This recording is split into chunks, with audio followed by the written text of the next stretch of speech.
found all that blood, I was, 90% sure we were going to find a dead elk in 100 yards. We'd come probably 300 yards from that point, and we go from finding pretty good drops to nothing, following tracks, then it picks up again. So right now I'm a 50-50 on this one. I don't know. This is gonna be a tough one. So if I'd have had my range right, I had a range where he stepped out, he was 30. He turned and came to me, and I didn't register that in my head, and so I put my 30 right where I wanted to hit. And it hit about probably 6 inches, 6 to 8 inches higher than what I wanted. So he was probably closer to the 20 mark by the time where I shot him. So yeah, that's just, I felt great about the shot when it happened, but now I'm doubting it, riding the roller coaster.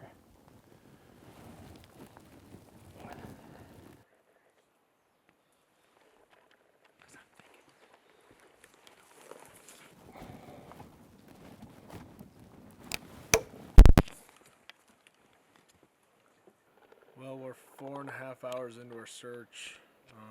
Gone 2.5 miles. Blood's been spotty. It's been sparse, and then we get a good trail. Was all we can think is that, we think it went in maybe side of the neck and into the body cavity maybe, because it looks like he got one lung. And so when we get the big blood, it's when he's coughing it up. And there's this last little drop, and we haven't been able to find anything. We'll probably spend an hour right here just on our hands and knees looking. I've gridded it out, Roy's gridded it out. Roy took off, and there's a drainage just right next to us here. He's gonna pop down in and walk out, and we're just gonna see if we can't pick up blood. But this is the worst part of it, right? It doesn't get much worse than this when you're hunting, especially when you think celebrating and thinking you killed one, and you're gonna be back to camp by freaking 10 o'clock, so it just sucks, and we'll keep looking. It's all we can do, but it's just a bummer. So I don't know where to begin exactly, because I'm never trying to make excuses for anything, but like when we started filming, we were obviously able to go back and watch our shots, right? So things that you think you saw happened didn't end up actually happening, right? And then so even with the camera, you're looking at a little tiny screen, and it looks like Roy hits him dead center, looks like a perfect shot. But how that bull is whirling, it looked like he somehow caught that front shoulder, because this much of his arrow sticking out of him. Again, I didn't notice that until just right now, because you're running around and you can just see the fletching. When he's whirling, you can see this much arrow sticking out of him. So, I don't know, but I know that it didn't go in his body cavity. Now he got some penetration, obviously. I don't know. We'll have Roy look at that when he comes back too. But I'm not saying the bull's gonna live or he's gonna die. How can I say? But I definitely feel now more like he might, probably gonna live. I thought the arrow was in him. We never found it. I think we were blacked out up top because we weren't finding good blood. I don't think maybe saw his arrow. Could still be hanging out. I don't know, but there was a lot of arrow hanging out still. And on a straight frontal, it's so strange to see, but yeah. Well, we're getting ready to pull out. The spot's been a little rough hunting wise. We haven't really seen what we wanted to see in it, and then this morning we thought we'd harvested a bull, but that ended up not being the case. We have spent 6 hours looking for this bull, and we got to the point where we didn't have any tracks, no blood, and I just kind of looked at the map and kind of the way the terrain was, and we got a road over here to the right, and I was like, I'm gonna go over here and check this out. I got to the road and walked the road, thinking I'd cut his track going across the road because it's really dusty and you could see any animal tracks going across it.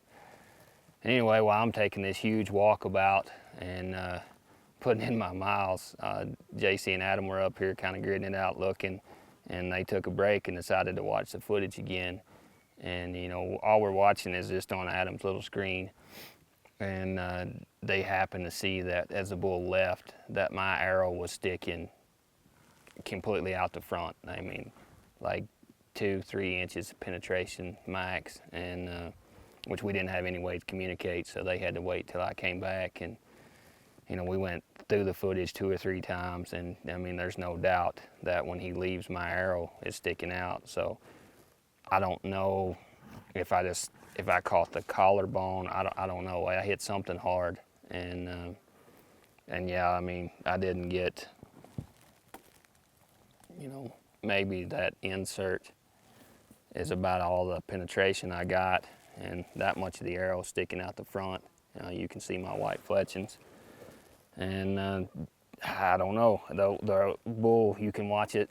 The bull reacted to the shot at the distance of 25 yards or so. You wouldn't think that he could react that quick, but you know, watching that footage back, you know, the arrow's almost to him, and he ducks and whirls and throws that shoulder out, and the shot looks almost dead perfect center, maybe just a touch high, but not bad at all.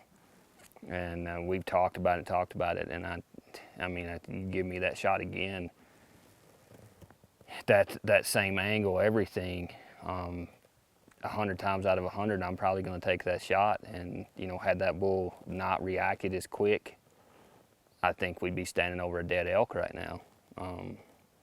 But for whatever reason, you know, he reacted quick, and that arrow caught something hard right in the front, and got no penetration. So, you know, coming back, watching that, and confirming it, you know, I feel confident that, you know, we're not going to find this elk, and more than likely he's going to survive. You know, and like I said, it's not the equipment's fault. You know, I'm shooting good heads. I'm shooting these Carbon Express arrows, and my arrows weigh 544 grains. So it's not like, oh, you were shooting a super light arrow, that's why you didn't get penetration. That's not it. It was just a bad deal. Right now, this would have been the 10th bull that I've killed, and you know, he's the only one that's ever gotten away of that.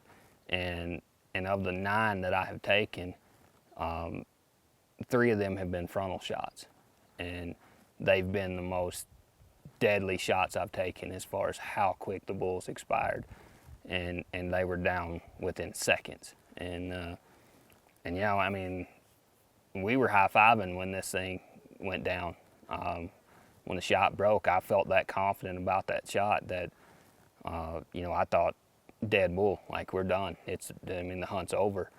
And then we start looking for blood, and we're not seeing the blood, and then we found, you know, some good blood, and then we kind of got excited about it, and then it's just gotten more sparse, and you know, we follow a little bit of blood, and we follow tracks, and like I said, we're 2.5 miles in from where we shot him, and completely, you know, following just tiny pin drops, basically.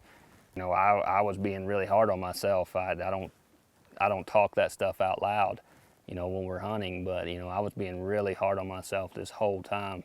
And when I took my big walk by myself, you know, I was really beating myself up over this deal, because like I said, I've never lost an elk before. This is the first one, and again, it probably won't be the last, but if I have anything to do with it, it will be if it's on my end. But yeah, it's a tough deal regardless. You know, even though we think this elk has a really good chance of just being fine, yeah, it's still tough to deal with, because at the end of the day, you released an arrow and hit an animal, and you didn't get the job done like you started out to. So yeah, it's a tough one. It'll be on my mind for a while to come, I'm sure.